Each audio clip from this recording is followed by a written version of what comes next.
بسم اللہ الرحمن الرحیم۔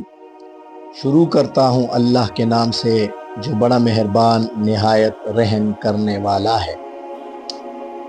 میرے پیارے دوستو، السلام علیکم۔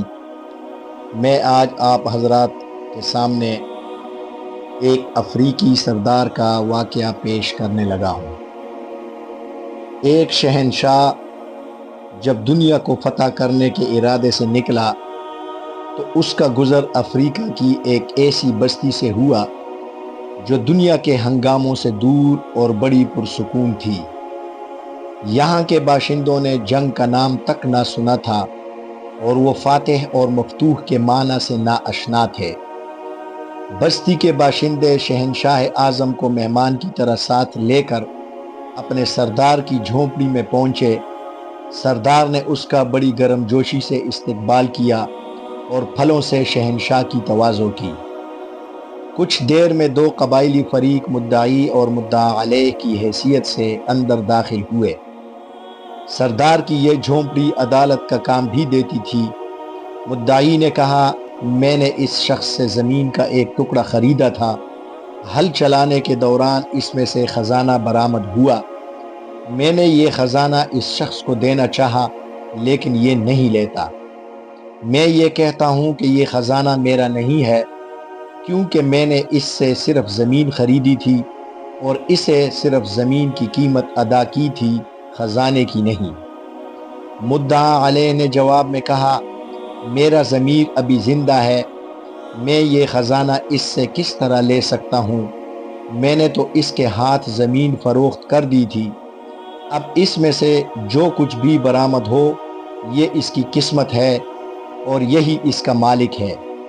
میرا اب اس زمین اور اس میں موجود اشیاء سے کوئی تعلق نہیں۔ سردار نے غور کرنے کے بعد مدعی سے دریافت کیا، تمہارا کوئی لڑکا ہے؟ مدعی نے جواب دیا، ہاں ہے۔ پھر مدعا علیہ سے پوچھا، اور تمہاری کوئی لڑکی بھی ہے؟ تو مدعا علیہ نے بھی اس بات میں گردن ہلا دی اور کہا، جی ہاں۔ تو تم ان دونوں کی شادی کر کے یہ خزانہ ان کے حوالے کر دو۔ سردار نے فیصلہ سنایا۔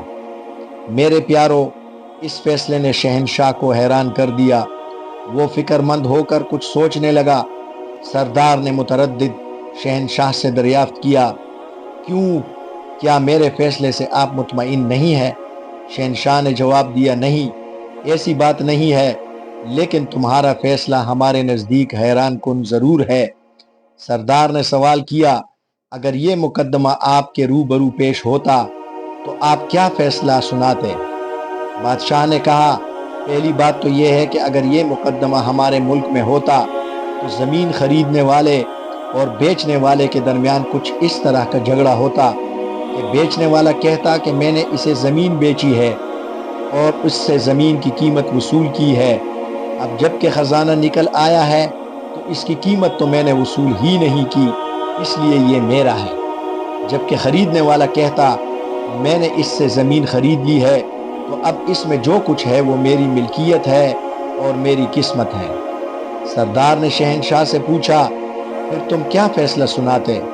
شہنشاہ نے اس کے ذہن میں موجود سوچ کے مطابق فوراً جواب دیا کہ ہم فریقین کو حراست میں لے لیتے اور خزانہ حکومت کی ملکیت قرار دے کر شاہی خزانہ میں داخل کر دیا جاتا۔ سردار نے حیرت سے پوچھا، بادشاہ کی ملکیت؟ کیا آپ کے ملک میں سورج دکھائی دیتا ہے؟ شہنشاہ بولا، جی ہاں، کیوں نہیں؟ سردار دوبارہ سے گویا ہوا، وہاں بارش بھی ہوتی ہے؟